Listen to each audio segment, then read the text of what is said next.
There it is. Oh, everybody's line. Anybody that knows anything about tarpon fishing knows it is a low success ratio.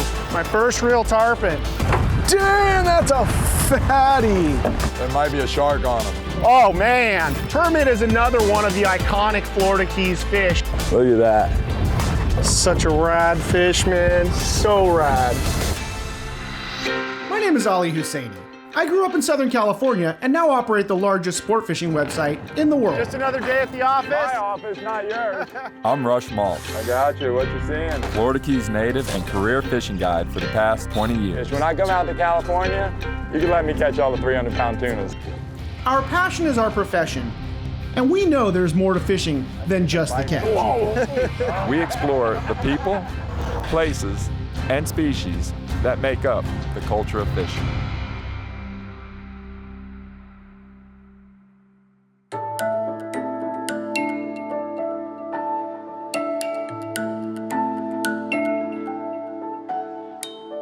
You know, I've spent a lot of time in the Keys over the last few years fishing with Rush and other friends down here. And it's funny because, I mean, I fished a lot of days out here. I even like to think of myself kind of as an honorary conch. But the fish, I think, that everybody associates with the Florida Keys, especially South Florida, I haven't caught. My expectations. We've never had too much bait. All right. For us in the Keys, May marks the beginning of summer, the end of spring. What that means is a lot of our inshore fishing and offshore fishing is starting to take off. We're catching tarpon, permit inshore. We're also catching permit on the reefs. Our sailfish season is still in full swing, as well as our mahi season. Yeah, we're gonna want to set up like right in here because those fish are rolling around out there. They should, once that current starts moving, they should get more organized. Right, we're gonna swing a lot tighter at it. I've always wanted to catch a big tarpon, and this was the trip. I've never fished under the bridge before. I've always seen the boats here, you know, watched them, but it's, you know, we always fish in the harbor. Right. Yeah. We're just trying to find them. You know, they move around in the bridge. When you say find them, though, you're going to see them? Or yeah, we'll see them on the meter? Okay. Or, you know, see them rolling. So definitely keep an eye out if you see them, you know, popping on the surface somewhere. Being that the Keys is a chain of small islands, makes sense that you're going to have a lot of bridges. And there is clearly no shortage of those when you drive down the Keys. But there's probably two really iconic bridges. And the one that everybody knows is the 7 Mile Bridge. The other one that's maybe not as famous is the Bahia Honda Bridge. And that's where our fishing took place on this trip. So I always wonder, you see these big piles of tarpon offshore and 1,000 foot of water. Where are they going? Cuba, Mexico? I think right here. You think they're coming? They're coming right here. When I'd see them from the harbor, they're leaving. Oh, right? They're definitely, that's them right there for sure. Yeah. Good pile of them. That's them on the meter? Look like That's oh, they meter like perfect. clouds? Yeah. You'd think they'd be huge arches. Well, not with the chirp. Yeah, there's gonna be like this. Like literally, we're gonna find a span. There'll probably be 100 in each, you know, right, you know. So Really? I'd say let's get everything set up and good to go, and then we'll, you know, Okay. then we can just slide over for a second. I'm actually excited about this. You know what I mean? I've never fished up here. Oh, nice. Yeah, it can get good sometimes. I actually enjoy tarpon fishing. I mean, like anybody else would on a good bite. When they're not biting, it's kind of frustrating. Yeah. Every captain kind of specializes in a certain type of fishing.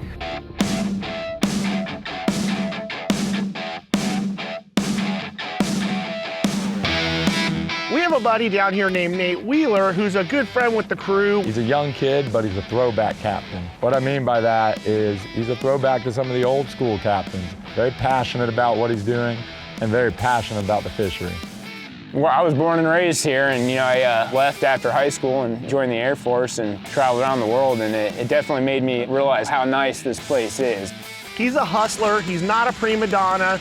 This kid absolutely loves to catch fish, and I kind of knew that going in just from hanging out and talking to him. So what is the basic program? We're gonna anchor up current? Yeah, we're gonna get up. Baits back? Yeah, what we're gonna do is we're gonna get up current, you know, once this tide starts rolling out, and we're thinking the tide's gonna go this way or that way? it's gonna go that way. It's Okay. gonna start going out as right at about slack. Once that happens, these fish are gonna get organized here. Essentially, you're gonna be drifting the balloon and just kind of drifting it through the zones. Okay, so when you say organize, they'll be nose into the current, wait for something to drift by. They'll turn into the current and, you know, get kind of stacked together. You know, right now in the slack tide, they're probably just swimming circles around an area. Okay. They like to hang out in areas where there's a lot of flow. They put their noses into the tide, feed on crabs, getting ready to fatten up and make a big move somewhere. Local knowledge is brought to you by PENN, let the battle begin. Yeti coolers, built for the wild. The Florida Keys and Key West, come as you are. BDOutdoors.com.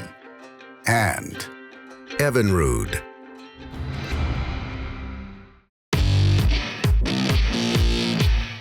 The Slammer 3 uses a fully machined brass gear system. And what that gives you is extreme durability and extreme cranking power. DuraDrag material is the smoothest, most durable drag material we've ever used. Yeah, that's him. With seals on the drag system, around the main shaft and pinion gear, and the body, the Slammer 3 is sealed to our highest standard yet.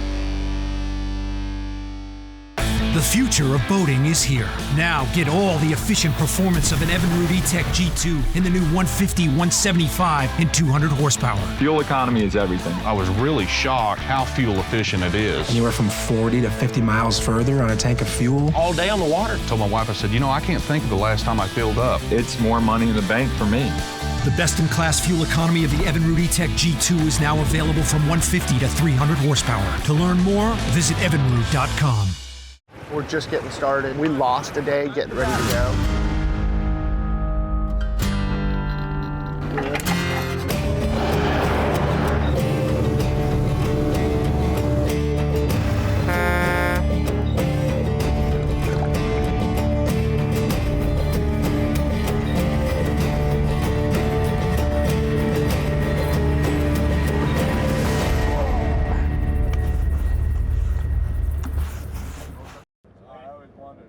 Once these tarpon do congregate around the bridges, it really presents a unique opportunity to a charter guy like Nate.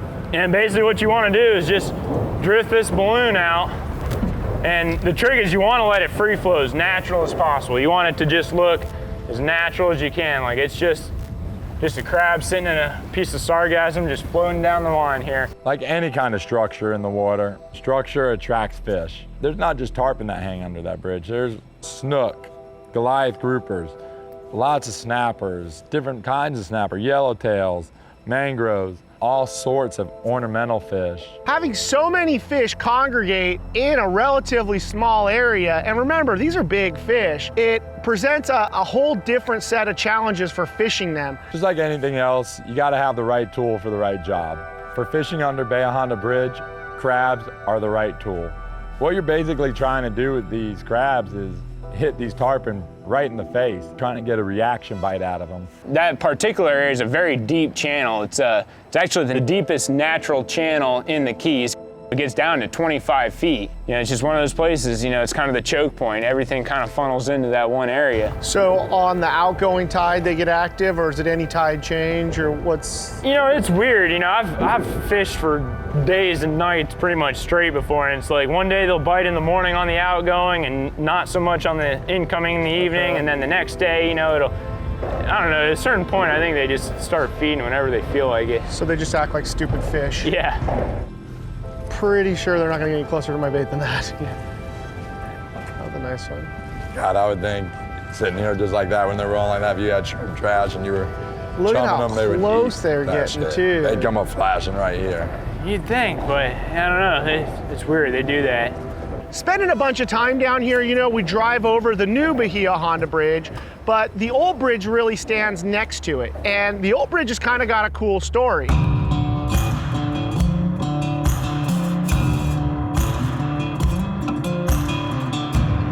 The old bridge was built in 1911 so that they could get the Florida Railway going, and it actually, you could only come down to the Keys at that time by train. Henry Flagler built that, huge Category 5 or even bigger, they say, came through and wiped out the bridge, wiped out the Keys, and pretty much that was the end of the Flagler Railroad. and they started to use it to allow cars to come down. And that bridge stayed in use all the way to the early 70s when it was replaced with the newer bridge that you drive down today, which is a big 4-lane bridge. It's really cool in that you've got the old rusty metal, riveted bridge. It's very, very cool to look at. And then on the other side, just 100, 150 yards away, you've got this new modern bridge. We clear? Off. Sure. Felt like it. Got me on the piling. You're gonna get a lot of bites on each tide cycle. And when I say a lot, I mean, it's nothing for him to do a dozen or 15 bites on these fish that are 60 to 160 pounds. Same hook, I offset it a little bit. There it is. No. Still on? Off. I don't know if one ran into the line or not. Basically, fishing around the bridge has all its own challenges. You want to evaluate the situation. Is my tide coming in? Is my tide going out? You're going to drive in and out of the column, in and out of the bridge. And what you're trying to do there is mark these tarpon that are laying sometimes in the shade line under the bridge, sometimes in the little holes right outside the bridge. You got to see where they are. You got to see how hard your current's running. Nate has it dialed really well, and it was really fun to watch and learn from him. Oh, there you go, Ollie. Keep reeling, just keep reeling. Damn, I knew I was gonna get bit too. My first real tarpon. Big one too. How big do you think that is? I don't know, it's hard to tell. Since we don't weigh them, they're all like 300 pounds. Perfect. To be honest, I didn't know what to expect after hooking a bigger tarpon. Once that fish gets down, turns on its side, it's a force to be reckoned with. You see it on TV, and you see how hard these things pull, but it feels like a tuna when they dog down. Yeah, they're powerful fish. You get some 100 pounds that jumps out of the water, and they got a big old motor on them too. Yeah, they got a real big tail to them. All it takes is one tail kick in there. Boom. Yeah, anytime, at this point, especially if he's underneath you, anytime he wants to go, just let him have it. I'm just pointing it at him. So a lot of the fights kind of this stalemate where you can't get anything from them? Yeah, just nothing you can really do. It's a powerful fish. You just kind of got to let her go and do whatever she wants to do. After the jumping was done, it reminded me a lot of catching a good-sized tuna. Had a big tail thump. It has a very powerful motor on the back of it. Right under the boat, swing the ass I'm in neutral, you gotta come back, Ollie. You gotta follow your fish. What we might want to do is try and get her to slide out there, just get her through and get her in the open water, and then we can... I got the knot in the guides. Yeah, it's a caught fish. We're at the leader. Straight up dinosaur. Got her. A prehistoric bait fish. That's what a circle hook will do for you. Right in the corner of the lip. Badass, man. I've wanted to hold one of these in my hands for a long time. Look at that color on her. So cool. So cool. There she goes. There she goes. Sweet. Sweet. Good job, Ollie. Appreciate it. Good job, brother. Nice fish. Cool. The big question is whether they're gonna bite. They don't bite every single day necessarily. I think I got a fish. Good job on the hook set. That was perfect. Thanks. Exactly what you want to do. Just kept that rod tip down and just hammered down on them. Right on point. It's always when it happens, when you're least expecting it, all of a sudden, boom. X or whatever. This thing is like a tank. Come on up for it. Yeah, this is a big one. Usually it's the big ones that'll stay down. They'll jump 1 or 2 times and then kind of just start staying down. Like 70, 80 pounds to me. Notice, Nate, if they're not jumping, they're not expending any energy. Yep. They'll bolt. Oh, no. Wait. There might be a shark on them. What do we do? Button it down? Just let's get up on top of them. Ollie, if he tries to eat them, open the spool. Sharks all over him. Oh, man.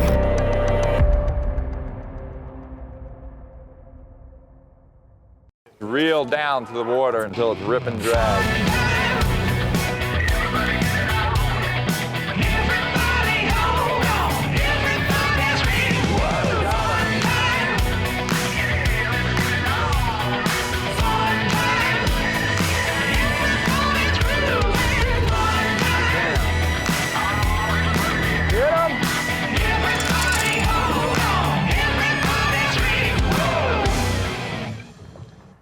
BDOutdoors.com is your one-stop source for all things fishing, boating, and outdoors. Stay dialed in with current fishing reports, breaking news, and our extensive library of how-to tips. You'll learn about rigging, fish cleaning, boat maintenance. We have recipes for seafood and game, cutting-edge videos, and gear giveaway contests. It's all free at BDOutdoors.com. Oh, no. Wait. Sharks all over them. Oh, man. Look at that shark. Open this pool if you have to. I'm open now. I think the shark might have got him on that last He's gonna get him probably. Yeah, go ahead and close it down and freaking, let's just try and pop him off. Oh, there he goes. Cool. Actually pulled the hook. Yeah, ended up pulling it. Damn, that shark was not small, and he was hungry.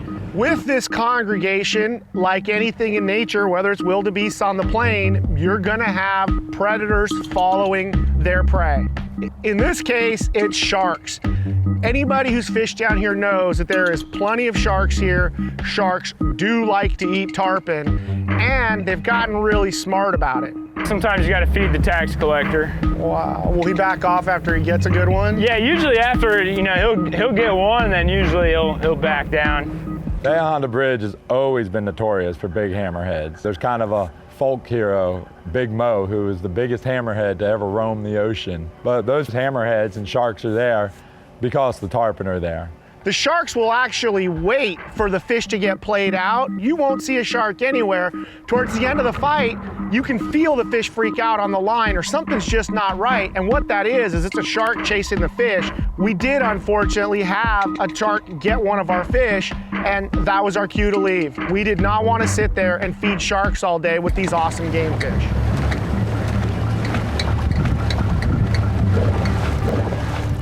So after we had to basically tap out on the tarpon fishing, we were looking for a plan B, and Nate had a couple tricks up his sleeve.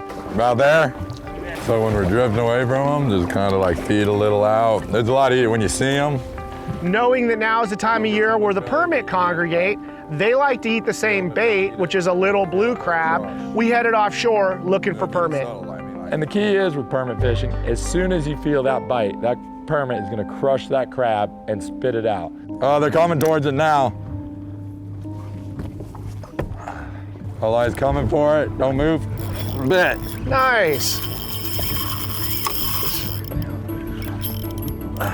Nice work, Rutch. Hooked up. Pretty good size fish. Yeah, looked like a nice one. I just want to be careful with this silver dollars. That is a prehistoric looking fish. He's feisty. Hold on. There you go, that's a big one. Damn, that is a real big one. Careful on that hook. Straight up and in. There he is. Yeah. That's a Damn. nice fish. That is the man. That's a pretty one there, huh? So sick. Yeah, that is a bad. 25 pounds, huh? Yeah, oh yeah. All day long. I want to walk in the sun with Yeah. that color. That is a pretty fish, man. As close as you're gonna get to a sure thing for catching billfish is Guatemala. They're here, man. This has been a 20-year run, buddy. These things haven't left. There's no cycle. When it comes to sail fishing, this is the real deal.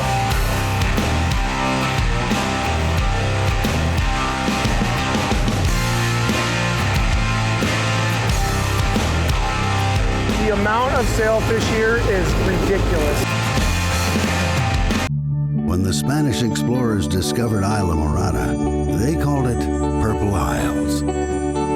Today, they discover such a rich palette of diversions and delicacies, they'd definitely be at a loss for words.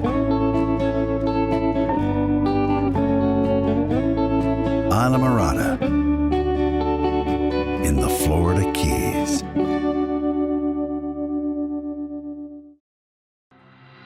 Local knowledge is brought to you by ANDROS Boatworks, Adventure never ends. Mustad hooks, defining fishing hooks since 1877. AFTCO, the American Fishing Tackle Company. Costa, see what's out there. And by Casa Vieja Lodge, experience 5-star angling in tropical Guatemala. One of the cool things about fishing down here in the Keys is options. So there's these little rubble piles here, little bridge piles that from Rock the and bridge. stuff? Yeah, it's concrete, rebar, all kinds of debris that they had from when they were building the bridge. They came and dumped it out here. Okay. We're gonna try and sight fish for them, meaning we're gonna be driving around looking for a gold sheen close to the surface, or there might be a couple individual fish just swimming around. Okay. Nate's gonna set us up. And one thing you want to look for is if you see them flashing, because a lot of times they'll be up on the surface, and it could be them just kind of rolling sideways. Yeah, oh yeah, 2 o'clock. See him flash right there? I saw it. Yeah. I'm just gonna eat you right over there. Right there, right? Yeah. I saw it flash. We're like 1 o'clock right There's now. a bunch of them. It's a big call.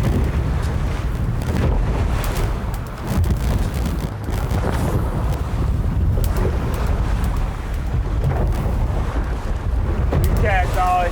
Oh man, you're gonna be on. They're right on it. They're going after it.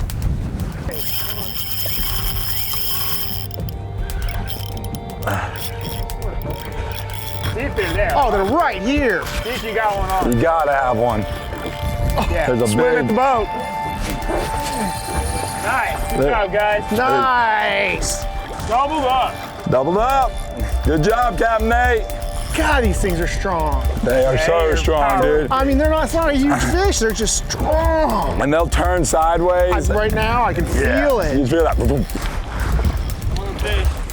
This one isn't that big. Damn strong though.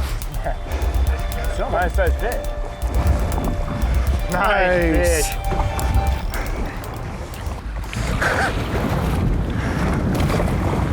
Would you call this an eating size? Damn, that's a fatty. Look at that. Such a rad fish, man. So rad. Thank you, Nate. That's an awesome fish, buddy. Awesome, Man, that's pal. cool. Yeah, So cool. definitely one of my favorites. When you fish, you get to meet a lot of different characters. And in this case, it was a little bit different setup. I mean, we fish with other guides and stuff in different places, but this is Rush's backyard. Same fishery in a lot of respects. 2 totally different guys, but it was cool. I mean, Rush liked, I think, not having to run his own boat. And he was able to fish in his backyard, which he doesn't get to do that much of anymore. I'm bit. I'm bit. Double up. Doble. I'm gonna go forward to get us off the wreck a little bit. Come under me. And I'm off. Look at this one. Look at this little baby. Now this is a pretty fish right here, dude. Look at them when they're small like this. He looks delicious. A little dorsal. Oh, it just got off. Professional. You know, it's really nice having Nate on the boat. And you know, when you got 2 guys who've grown up doing it their whole life, it's nice. He's kind of thinking what I'm thinking before I even have to say it. Ali, come here. Ali, they're up here, come here. They're following my crab right now. Right there, you see him on the surface? Did I get him? Yeah, you're good. Oh, somebody just got bit. Oh, I just got bit.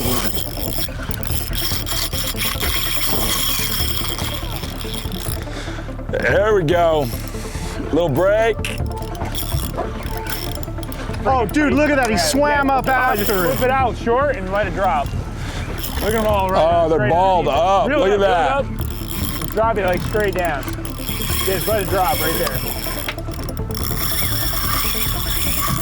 You can tell the difference. Those big ones, they pull so hard. Oh, yeah, that thing's a smoker. So much fun, dude. So strong for such a little fish. So awesome, too. I mean, this morning that weather kind of beat us up a little bit. Yeah, you come out here, it lays down, and out. Laid down, fish started to bite. I'm telling you, permit's been pretty high on my list for a long time, man. These are possibly one of my favorite fish to catch. Oh yeah, no doubt. They're so fun. Just the fight and how pretty they are. You don't need a giant rod either. Look at that guy grab that fish. This guy's becoming a real Florida native. It's just so cool to hold one, man. Like I said, I've only caught one before today. This really? is such a rad fish. If you want to come down here and fish the Keys, I would really suggest find a guide that's homegrown, not somebody that's a transplant, somebody who really grew up with a passion for this sport in this area, and they're gonna be the ones to really show you what this fishery is all about. Good job, Nate. Yeah, thanks, Nate.